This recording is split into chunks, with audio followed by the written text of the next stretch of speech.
The Young and the Restless spoilers next week. Update full August 18th to August 220, 2025. Audra had always been adept at operating in the gray, floating between ambition and charm, blending calculated loyalty with casual seduction, always managing to stay one step ahead of the fallout.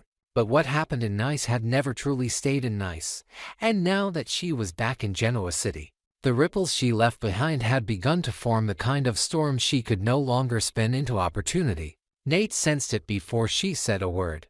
It wasn't just the guarded tone in her voice or the way she deflected questions about her trip. It was the way she moved, carefully curated, too controlled, as if walking through landmines only she could see. He had always trusted his instincts, and this time, they screamed that Audra was hiding something big. The woman who once seduced power out of boardrooms now seemed unsteady in his presence, not because she was afraid of him but because she knew he could see through her. Since her return, Audra had been reluctant to talk about Vibranti, the very project she once championed with vigor. The hesitation didn't make sense. Not to Nate. Unless, of course, something had happened abroad, something Victor orchestrated, something that went far beyond business. And indeed, something had.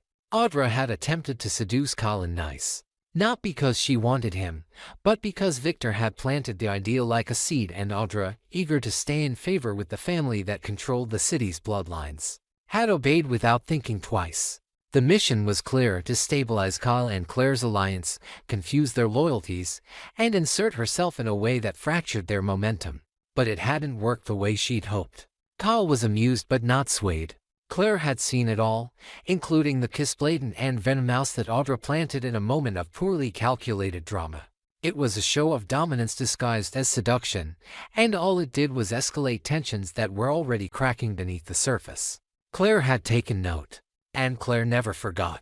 She didn't lash out immediately. She didn't even confront Audra outright. But from that moment forward, something within Claire shifted. She no longer saw Audra as a cunning executive with misplaced ambition. She saw her as a threat, not just to Kyle, but to the equilibrium that the Newman family had worked so hard to rebuild. So while Audra continued to play coy in front of Nate, pretending her time in Nice had been just another corporate formality, Claire quietly plotted her own version of justice. She didn't need revenge. She needed truth. And she knew just who deserved to hear it.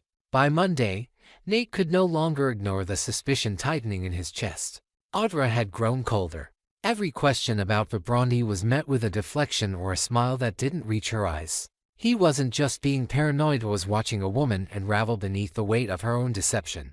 He confronted her gently at first, hoping she would offer up some piece of honesty, anything that would explain the gap between who she had been before Nice and who she had become now. But Audra, ever the tactician, doubled down on vague reassurances.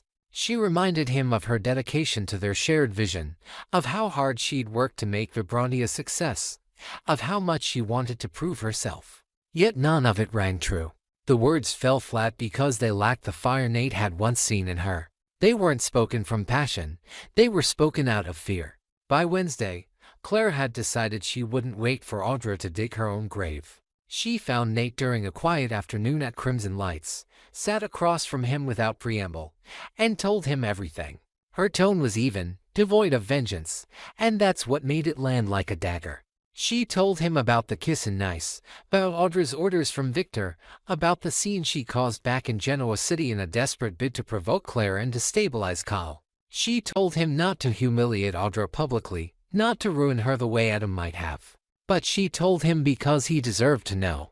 Because love, real love, could not exist in the presence of lies so deliberate and damaging. And because, in her own way, Claire was tired of playing silent witness to other people's recklessness. She had suffered too much to sit back and watch Audra manipulate the people she cared about. Nate said nothing at first. His hands clenched on the table. His jaw tightened. But he thanked Claire. He didn't question her. He didn't accuse her of exaggeration or embellishment. He simply listened. And when he returned home that evening, he knew exactly what needed to happen.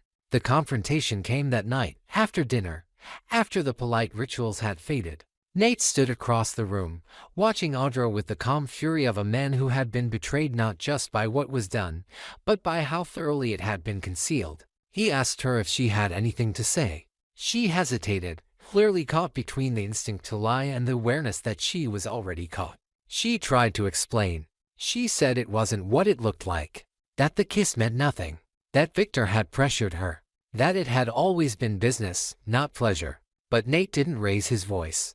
He didn't storm out. He simply told her that the difference between ambition and recklessness was integrity, and she had lost hers somewhere between nice and that kiss. He reminded her that trust isn't a currency you can borrow against indefinitely. Eventually, the balance comes due. Audra didn't cry. She didn't plead.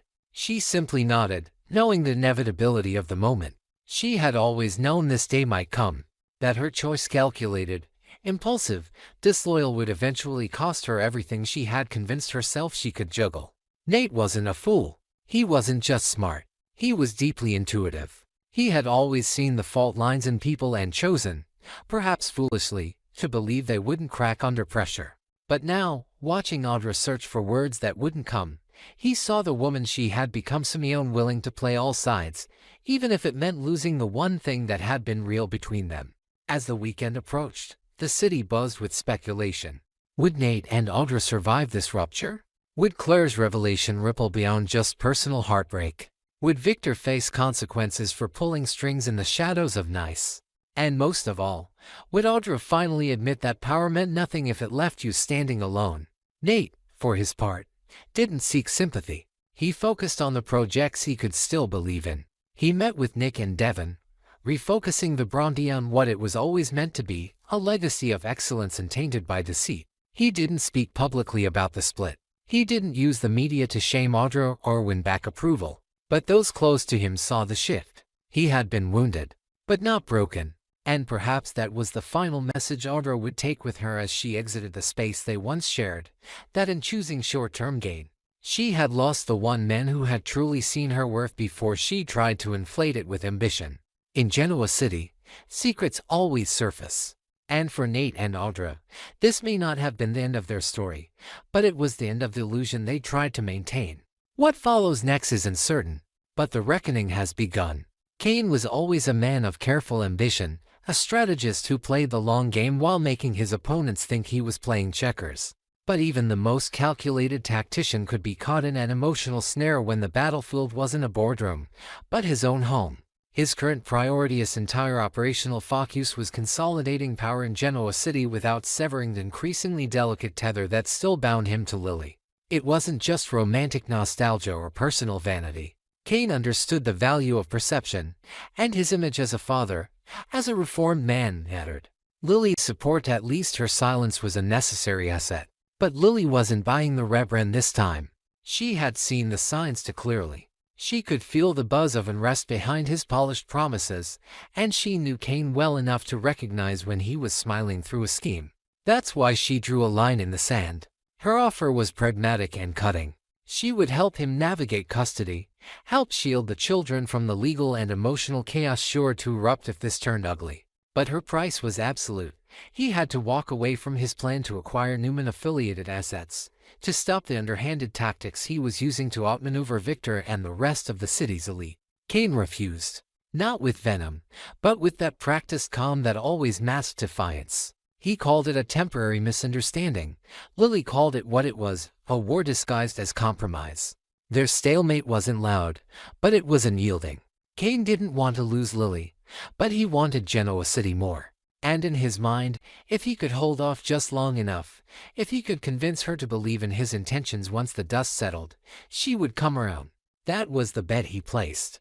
But the odds weren't in his favor anymore. Meanwhile, Kane was already moving forward. If Lily wouldn't join him, she wouldn't stop him either. He activated the first wave of his new plan, and at the center of it was Phyllis. Smart, volatile, and always 3 inches from betrayal, she was the perfect operative for this phase of the operation. Her first task was simple on paper, but morally corrosive. Kane needed access to information only a select few in Genoa City could provide. And Phyllis, through a particular personal connection, had just the means to extract it. The problem? That person was a friend, or at least someone she had once sworn never to deceive again. Phyllis hesitated longer than Kane expected, but she said yes. Not because she believed in the cause, but because the fire in her had been reignited. Betrayal wasn't foreign to her, it was almost nostalgic. While Kane pulled strings from his suite at the Grand Phoenix, unaware that his personal life was entering dangerous terrain, another narrative was simmering quietly beneath the surface. Holden, ever the composed intellectual, Holden had been orbiting Claire in a way that raised no alarms but lingered in all the wrong ways. They had bonded unexpectedly through evening talks, private conversations about grief, and shared moments of spiritual reflection that bordered on intimate. Vesper prayers, of all things, had been their unlikely bridge. He admired her strength, her vulnerability, the way she held herself together while the city and her family seemed to pull her apart. But Holden was aware of the lines he wasn't allowed to cross. Claire had a boyfriend. She was still mourning her father, and she was fragile in ways she didn't always show. So Holden did something rare for a man like him: held back. He didn't pursue. He didn't exploit the moments. He watched, quietly tortured, and waited. It wasn't noble restraint. It was strategic patience. But even then, there was something almost admirable in the way he chose not to act on his attraction. Elsewhere in town, another forbidden attraction was threatening to upend fragile dynamics. Daniel had been quietly spiraling for months, caught between unresolved guilt and the pressure of proving he was more than just his last mistake. And in the middle of all this confusion, he found something he hadn't expected: Tessa. At first it was artistic admiration. She had always been magnetic, with a soulfulness that pierced through the city's politics and pretensions. But something had shifted recently. Daniel had confessed to his father that his feelings for Tessa weren't just admiration anymore. They had turned into something messier, something royal. And it wasn't just emotion. He had begun seeing parts of her he never noticed before. The way she lit up when she spoke about motherhood, the resilience in her silence, the complexity in her loneliness. He hadn't expected to care, but he did. The problem, of course, was that Tessa wasn't available, emotionally or otherwise. She was entangled in her own quiet chaos, and Daniel knew it. But that didn't stop the images from surfacing at inopportune times. It didn't stop the way his heart stammered when she brushed against him. He tried to bury the feeling, to work longer hours, to fill his days with noise. But desire has a way of creeping through cracks, no matter how tightly you try to seal them. And Daniel, already stretched thin by family, work, and history, began to realize that self-control was more theory than fact. The only question was how much longer he could hold on before everything fractured. Back at Newman Enterprises, Victor was growing restless.